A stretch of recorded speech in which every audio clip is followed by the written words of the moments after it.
sur Passion Nacob, la chronique Redkill. Je sais pas quelle caméra regarder. On est avec Loïc. Bon, on se resserre la main. Hein. Bonjour. Ça le fait, Loïc.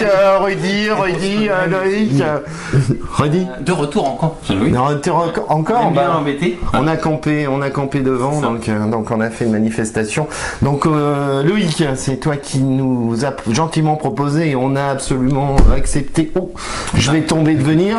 Donc tu nous proposes quoi aujourd'hui? Bah alors aujourd'hui je propose d'accoupler des Pneumocilus murinus. Pneumocilus murinus.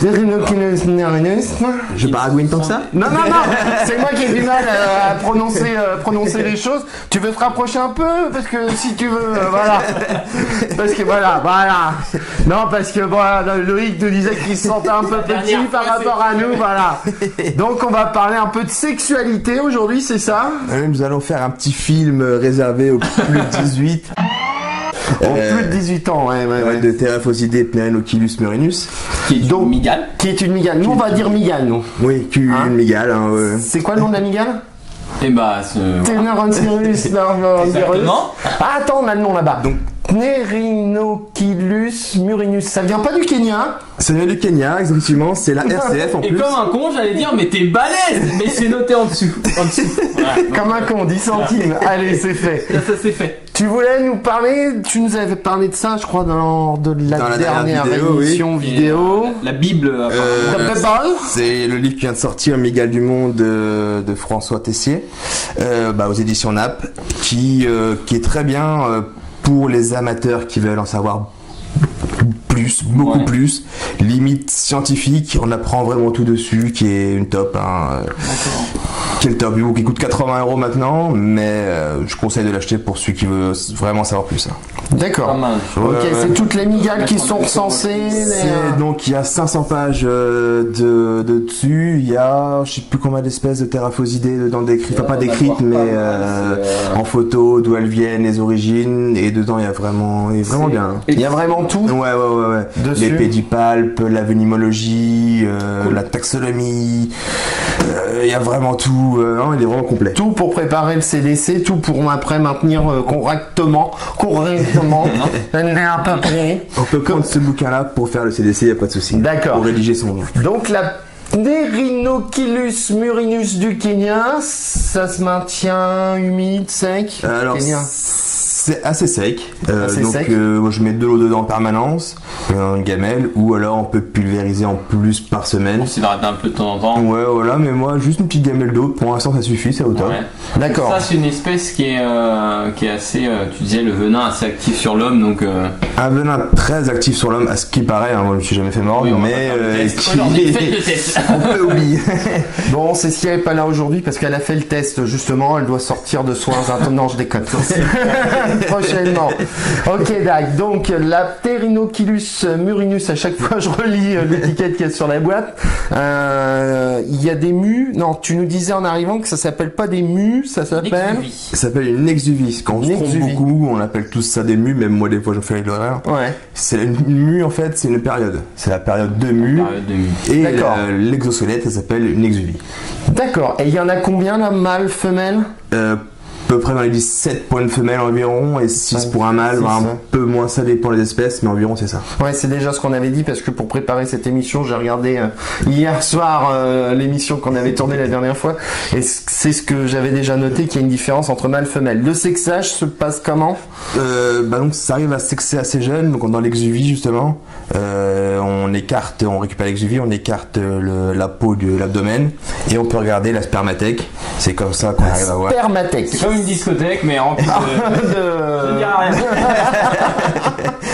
C'est pas une soirée mousse, c'est une soirée. C'est une soirée spermathèque. Voilà. On va couper un peu là. D'accord, donc on le voit dans l'exuvie, la spermathèque. S'il y a la spermathèque, ça veut dire que c'est une femelle. En fait, c'est la forme des bulles copulatoires du mâle qui vient en manger là-dedans. Qui vient en manger là-dedans. C'est sensuel aujourd'hui. Qui vient en manger là-dedans. Et ça, les mâles forcément ne l'ont pas. D'accord, ouais. Donc, comme ça qu'on reconnaît les femelles facilement.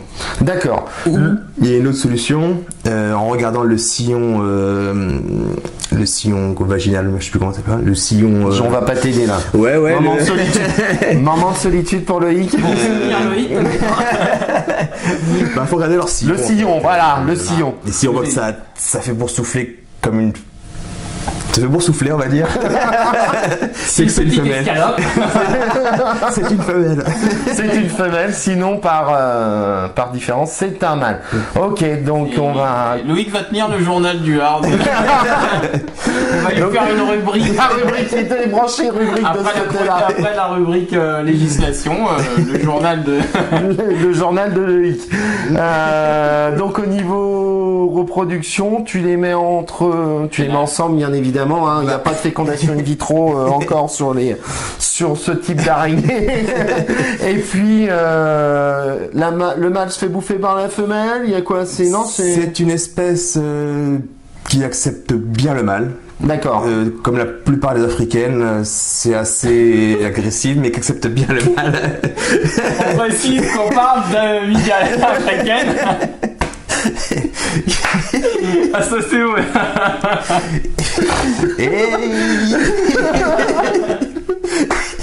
On a perdu Rudy, ça va le faire, ça va. Et donc oui, il n'y a pas de... Donc non, justement, ça s'accepte très bien, et la femelle peut s'accoupler de bonne heure. Donc là, elle fait 3 cm. Celle-là, elle est née donc il y a 1 an, et normalement, il faut attendre, on va dire qu'elle soit vraiment adulte. Donc comme la plupart, c'est on va dire leur taille adulte, donc celle-là fait 5-6 cm adulte, mais on peut l'accoupler à 3 cm. Il y en a qui le font. D'accord. On va essayer. Est-ce qu'il y a des risques, je sais pas si tu sais, mais est-ce qu'il y a des risques comme par exemple, tu vois, les serpents, si tu les fais trop tôt au niveau du poids, ils peuvent mourir ou pas? Ou est-ce que sur l'araignée, ça va être plus un refus, ou est-ce qu'il y a un risque de mortalité? Je sais pas si la femelle n'est pas prête, elle va faire ressentir très vite au mâle. Le mâle va. En fait, la femelle, quand elle est prête, elle relâche des phéromones qui attirent le mâle en fait. D'accord. Et si le mâle ne vient pas ou il s'en va direct, c'est que c'est pas où. Donc si elle se reproduit, c'est quoi là? Il n'y aura pas de souci. C'est qu'il n'y a pas de souci, au poids ou non? En France, on attend toujours qu'elle soit vraiment adulte pour les accoupler. En Allemagne, ils n'hésitent pas à les accoupler à 3 cm. Ça, c'est les Allemands, les youtubeurs. Ça y va, quoi. C'est nos amis allemands. Je sais pas si on fera une version un jour allemande, mais ça va être. Youtubeur. Ok, bon bah c'est parfait. Ce qu'on va faire, c'est qu'on va tester. Moi, perso, je vais regarder. Si tu veux tester une migale. Je vais mettre une petite pub, moi. Il tient à ces pubs. Si, j'ai un super jingle pub. Je vais te mettre ça en place. Et le temps que lui prépare ça, on va changer d'angle et on est reparti. Et ben voilà, c'est lui qui commande. Pub, voilà. Pub.